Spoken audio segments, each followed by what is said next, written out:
And some of our remote viewers have concluded that yes, it's going to happen this time. That we and it will be on the same side of the sun at the same time. And if the remote viewer, and they're getting their information from ETs, from sources within the US government that tell me that yes, they are deeply concerned about it, and they're worried sick about it, and they don't know what to do about it. What could the government or anyone else tell you? What could they say to you? Would they tell you that grab your hat, dig a hole, hang on? He says, oh, it seems to be a rather nice planet, and we know about it, and all we need to do is name it. And then bless his heart, you know, he had never had a heart problem, but within a year he was dead with a heart attack. Incredible race of humans, does have a future, and it is in the stars. Mm-hmm. And we are going out there to reclaim our rightful place. It's kind of amusing considering that the last time we met, I told you it was to be my last interview. And here I am again, and, you know, how can I explain that? We have gotten the most incredible response to your interview. I have to say, it's actually been the most popular of all of our interviews. Well, and nice I think there's a reason for that. Well, thank you. I think that in many ways you put yourself on the line, and you actually embody the curiosity that was like rampant in all of us. And you did it at a time when, and in the military no less, and you broke rules, and you kind of stuck it out, and you're just, I don't know, a one-man disclosure project as far as I'm concerned. Well, thank you, Carrie. That's very kind of you to say that. But let me explain something. I was a normal human being for a big portion of my life. You know, I was a career military and no-nonsense kind. I wore a crew cut. When I learned what I learned in 1963, 64, 65, it changed my life. It changed my way of thinking, and I became obsessed with what I had learned. And over the years, I've learned so much more. And as I may have mentioned to you earlier, I learned a little bit. I wanted more. You know, talk about an addiction. When you start learning some things about a subject that is so profound. The more I learned, the more I wanted to know. And the more I wanted to know, the more I learned. And the more I learned, the more obsessed I became. And you talk about losing a paradigm. My old paradigm literally crumbled around my knees. You know, the world that I thought I lived in, I learned was not the world that I lived in. And the reality that I looked around and thought I saw was not the reality that exists. Mm-hmm. That much of what we see is an illusion. It's a result of our own illusions. We humans sometimes, rather than face reality, we create a little world of our own. You know, we get up and go to work, we raise the kids, we buy a house, buy a car, take a vacation, go on about our lives, try to save money, put a little in the bank for the kids' college, and live a normal life. And then I learned that there's no such thing as a normal life. That the world that exists is not at all what we think it is. And the more I learned, as I said, my old paradigm crashed around my knees, and I'm sitting here in front of you as a human wreck, you might say, you know, as to what I used to be. Because I lived in a world that was kind of cut and dried. Oh, you know, do this, do that, you pay your bills, It's not that way at all.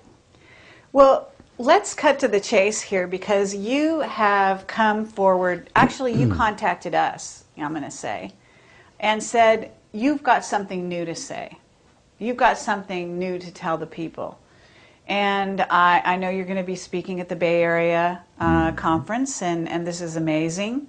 And let's find out, what is it that's new? What is it you're willing to... You want me to divulge to you my great revelations, which I'm planning to speak about at the conference, right? Absolutely.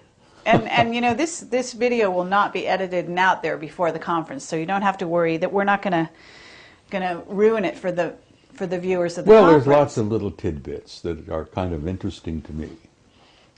I hope they'll be interesting to the people at San Jose. It's been my experience that the people who attend those conferences are pretty wide open, open-minded. Mm-hmm. As I jokingly used to say when I speak there, it's like preaching to the choir, you know, because they're a different group of people. Well, I'll give you a tiny tidbit, which I found interesting. As you perhaps have understood, I have been a member of what we used to jokingly call the Old Boys Network. I've been a member of it for over 40 years. And when we created this group, it was made up of military types primarily, all ranks, all services. And we even had a couple of cosmonauts who were connected with this, who were providing information. Well, over the years, the old boys have shared information with each other, because we've had a variety of assignments and jobs in the military. We had a couple of admirals, we had a general, had 2 cosmonauts, we have innumerable colonels and command sergeant majors and people from all walks everywhere who provided information we used to share with each other. And some of us have been in very sensitive positions and had access to very highly classified material, and we've been very open about sharing that with others, which kind of kept us going for a long, long time. There aren't a hell of a lot of us left. The last time originally there was roughly about 150 members of this group. And today there's probably not more than a dozen left. We lost a good one, you know. Graham Bethune died here about a year ago. And Graham was a retired Navy commander who was a dear man, who had some very sensitive information he used to share with others. But as I point out, we shared among ourselves. And then a few of us who came out blatantly, purposely, and started sharing what we had learned with the public. Frankly, I never thought I was going to get away with it. I thought they were going to stamp on me and, you know, eliminate me or whatever. There was even rumors, for God's sake, that they were going to call me back to active duty and court-martial me. You know, well, I'm going to be 80 at my next birthday, so I don't think they want to call me back to active duty. You know, I could have an accident, but I think why I'm getting away with what I'm getting away with, so to speak, where I'm releasing bits and pieces of this cover-up, is that there's somebody back there somewhere who wants me to do what I'm doing, or I would not have been able to do this. But let me give you a tiny tidbit of bits and pieces that come from the Old Boys Network. There is an organization called the National Reconnaissance Office. You've probably heard of them. Absolutely. A very super secret group. I mean, super secret group among super secret groups. God, we've got so damn many groups now. As I used to jokingly say, when poor old Ike left office, he tried to tell us about the military-industrial complex. Well, it's a triad now. It's not just the military and industry. It's the national security agencies as well. So if he could see it today, he'd be shocked even more. Of course, I'm sure he's alive and well somewhere, so he's probably looking down, chuckling. But we are a triad now. The super secret agencies with the military and the industry. It's all like this. But anyhow, there are people who I think want this out. We've known for years that among the in crowd, whoever the hell they are. And no one really has ever been able to put our finger on it. We've been able to grab a couple of them from the old Magi group, the wise men they called themselves. The Magi, you've heard them referred to as Majestic 12. Well, they're a lot more than 12 now. Anyhow, I'm getting away with sharing bits and pieces and tidbits which intrigue me because I think somebody wants some of this out. But the story I was going to share with you is that in the National Reconnaissance Office, about, I guess, 4 or 5 years now, they had for a number of years a series of satellites called the Keyhole System. Have you heard of it? Yes. Keyhole. Oh, it was super secret and probably the very best satellite system in the world. Mm-hmm. Well, they probably made it even better now. They could supposedly read a postage stamp from space. Well, there were some intriguing questions being raised by a number of people about what was known as the Ararat anomaly. Are you familiar with the Ararat anomaly? Mount Ararat, Noah's Ark. Okay. And so the guys in the NRO took their keyhole system and focused on the Ararat anomaly, which is, a puzzle. Well, when the word got out, when the pictures finally were downloaded, and they computerized and enhanced them and cleaned them up, and they pushed them on the wall, or they broadcast them on the wall there at NRO, the remarks went something like this, and these are actual quotes. Jesus Christ, it's a goddamn boat. Christ, it's a big boat. Okay, one would say, why would something like that be so highly classified that it is way above top secret? Why would the discovery of a boat on Mount Ararat be classified so high, far above, anything? Anyhow, the story comes out. The reason they classified it is because after they discovered that it was a goddamn boat, a big goddamn boat, they inserted a team of SEALs on the site. Now, that's a term that the military uses to put a bunch of guys on a scene. Right. Apparently they dropped them by aircraft. They parachuted down, a dozen of them or so.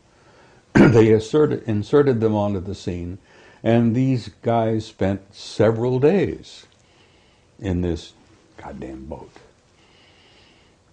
And then they extracted them by helicopters.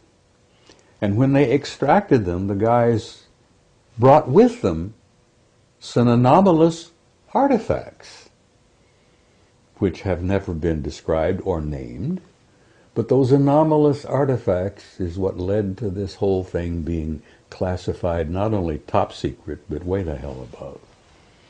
And that's a little bit of information that's come out via the network of the old So are boys. you saying this is Noah's Ark? No one knows what it is. It was originally the Ararat anomaly. But then they discovered that it was a gigantic boat, apparently. But a boat built by humans. Well, it appears to be. Mm-hmm. It's essentially, from what they gathered, wood. Mm-hmm. But it's a work of genius, apparently. It was intricately put together. And it's really... And it survived all these years. Well, apparently. The question, how many years, When was the flood? The last rumor I had was 12,000 years ago. 10,500 BC. When are they saying? I mean, I'm sure you have a theory. Well, the religious implications of it, you see. Every ancient culture on the planet has a similar tradition about a flood. And I'm sure there were many Noahs, so to speak, wherever. But the idea that this particular thing is so theologically sensitive that some yo-yo back there at NRO decided to classify it And then they sent the seals in, and the seals brought back artifacts. Well, there you are, you see. What could they have possibly found in this big wreck that is so sensitive? The question arises, I don't know the answer to that. Hopefully, if the old boy still stays alive a few years, we might find out. I find that interesting, and I share it with people because it gives you an insight into that bunch of nitwits back there that classify everything. Bill, go ahead with your question about Mount Ararat, and then we're going to move on from there. I think it was Charles Berlitz who wrote a book, now this is purely from memory, which was called The Great Ship of Noah. And he published a bunch of photographs. These photographs are on the internet, of something that looks like a ship on Ararat. And there are two versions of this from what I've heard. One is fairly low down, and which is an enormous thing that looks like a whole lot of ship's timbers. And there are persistent reports of another object that's much higher up, way above the snow line, quite close to the summit. And I wonder if you could say which of these, if either, has been picked up by the keyhole satellites and analysed. And when the seals were inserted, did they carbon date the wood? Oh, I'm sure they must have, but I haven't got any information on that.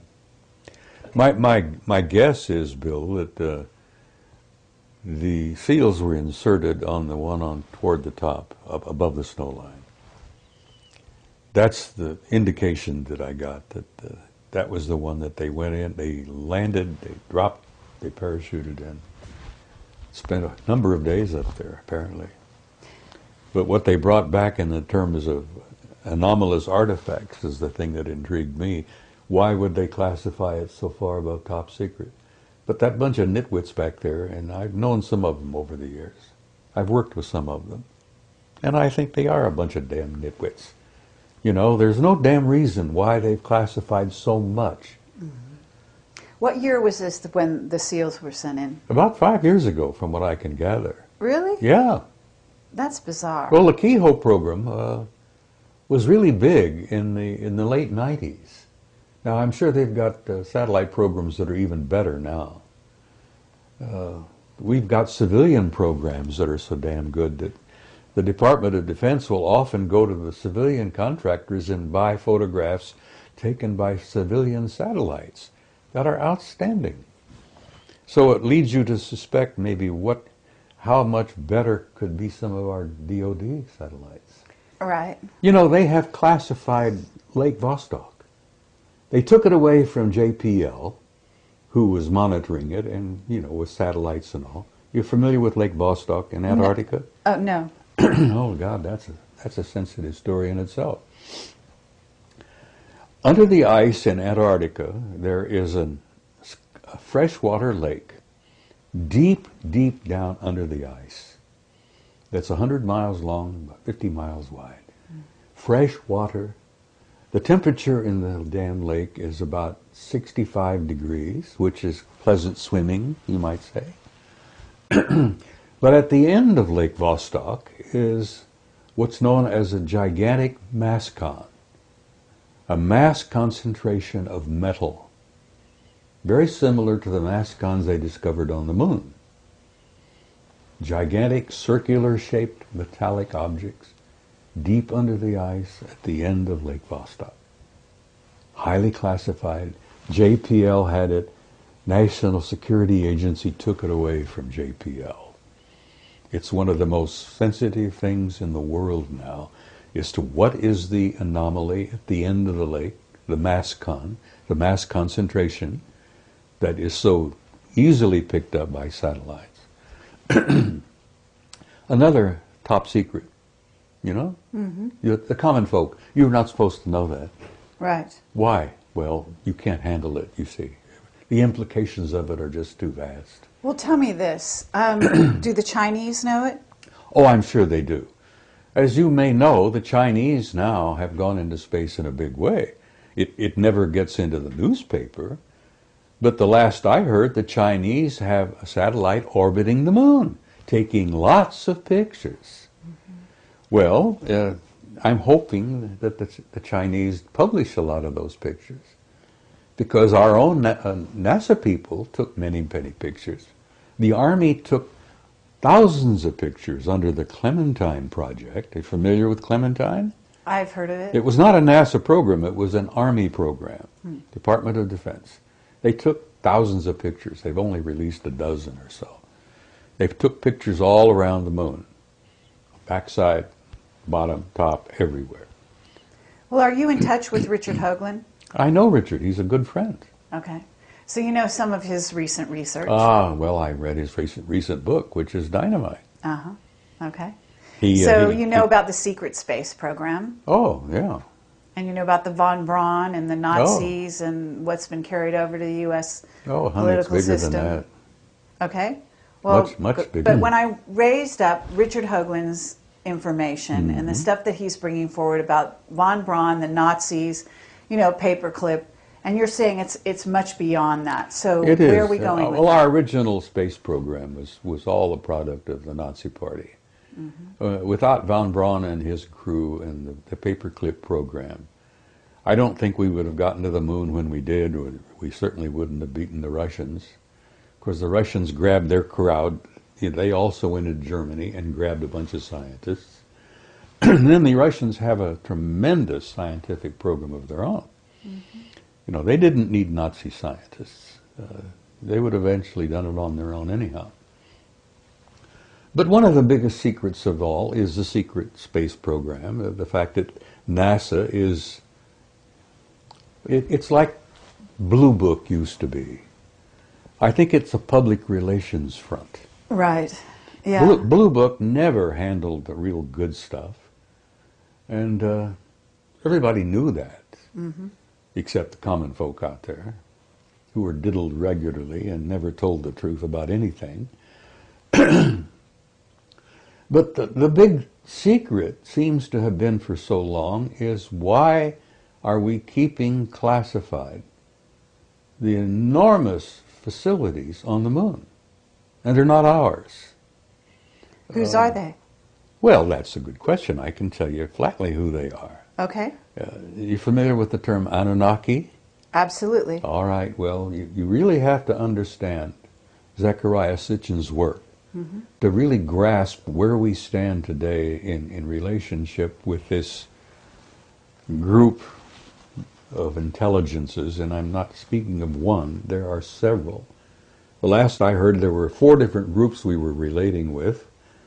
The Anunnaki are one, and there are others. Okay, this is very interesting. Can you describe the Anunnaki that first of all, have you had exposure to them face to face? Me? Yeah. Yes, I've met some face to face. Okay. Now, whether they were the Anunnaki, I don't know. Okay, well... The ones I've run face to face were typically human.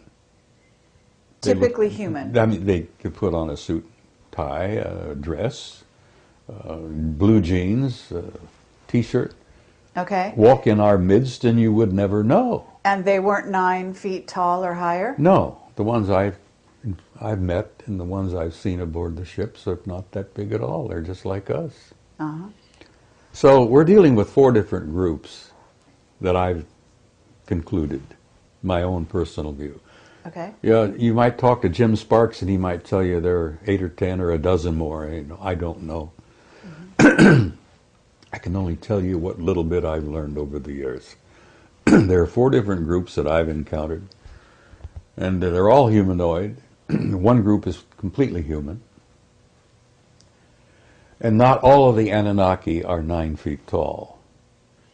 They were human enough that we are related to them and they're related to us. And that lovely little story in chapter 6 of Genesis is quite true. They did indeed engineer the genes and chromosomes of an existing species on this planet. God knows how long ago. Sitchin says it was 200,000 years. The information I have learned indicates that one of the major tweaking took place about 60,000 years ago. That Homo sapiens sapiens was tweaked and genetically manipulated even more. So we're coming along slowly. Okay, so what 4 races? Let's name them, in your opinion. Well, there are the humans. Okay. Some people call them the Nordics.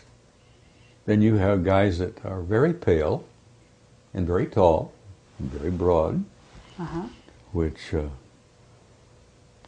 some people refer to as the big whites. Okay. And then you have the little guys. The Greys, and then the Anunnaki. So those are the 4 you're familiar with. And not all of the Greys are an evolved species. Some of them appear to be what they used to use.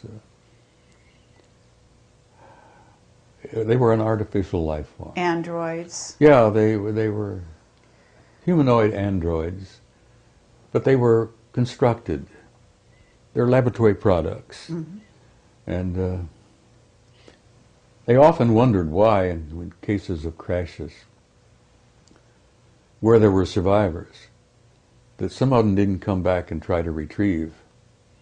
And the story that came out among the military for many years was that they wrote them off. They went back and made more. Now there are some people who say, well, they don't have a soul. Well, I run into human beings that I began to wonder whether they had a soul. But okay, there are 2 types of Greys from what I've learned. There are the little guys who would appear to be laboratory products. And then there are the 6-foot Greys, whose eyes are more round. And they're not really gray, they're just sort of a chalky off-white color.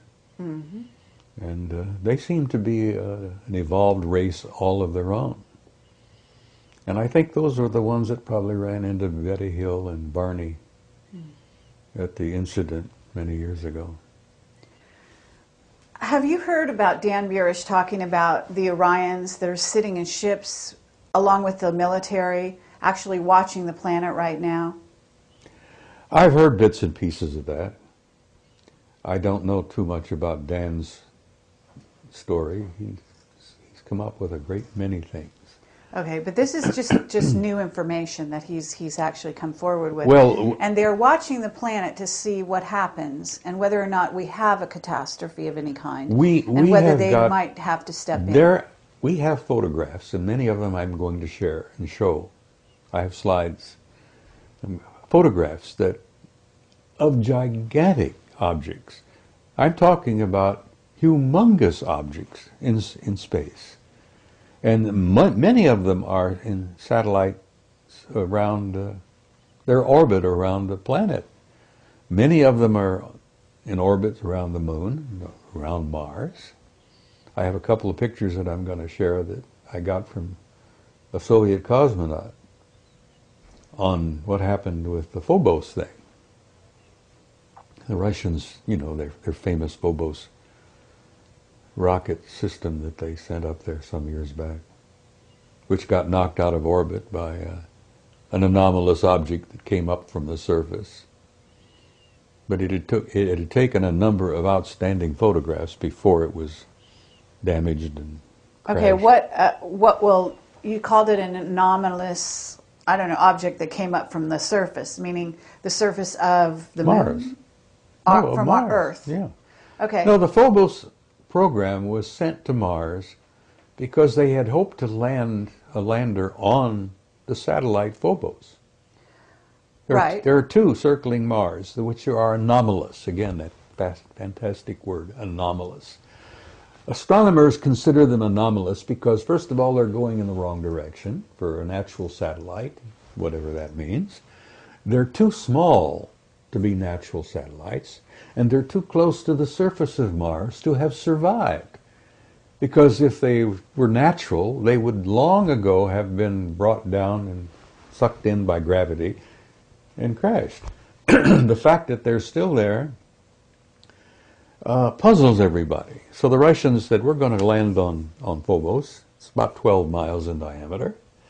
I think Deimos is only about 6 or 7. And they were going to take some pictures on the surface. Well, you know, apparently the intelligences up there decided, no, you're not going to do that, and bumped Phobos, the satellite that the Soviets sent up, knocked it out of orbit, and it crashed, apparently. But they've been doing that to the JPL craft going up and around Mars for There years is, now. there is an intelligence on Mars that wants to limit our access to their reality. And they've done a damn pretty good job of it. Well, our witness, Henry Deacon, and I don't know if you're familiar with him. I'm familiar with him. I don't know him well. Okay. He has said that the Anunnaki are on Mars in They bases. are. I agree with that. So are they the ones shooting down those objects, you know, the various probably. craft from JPL and so on? Look, Zechariah has said, and I know this old man, I respect him tremendously. He said,